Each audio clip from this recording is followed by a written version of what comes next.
Tired of switching between editors to build dynamic websites with Python? Buckle up, because today, we're unlocking the power of Python directly inside Adobe Dreamweaver Cc6, enabling integrated web development. First, let's ensure we have a 3-bit version of Dreamweaver Cc6.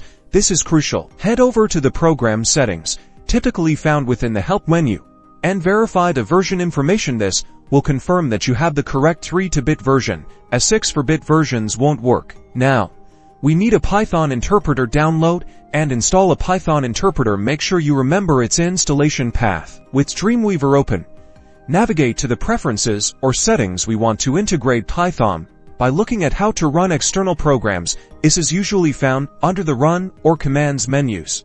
Depending on your Dreamweaver setup here, you will add information regarding your Python interpreter.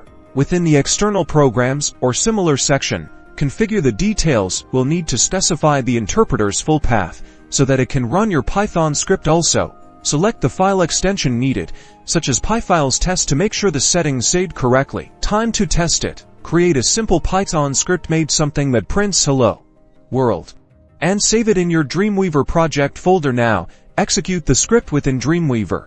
Using your created run feature, the output should appear in Dreamweaver's output panel. Confirmation that your integration works. With these steps, you can now develop dynamic web applications directly within Dreamweaver.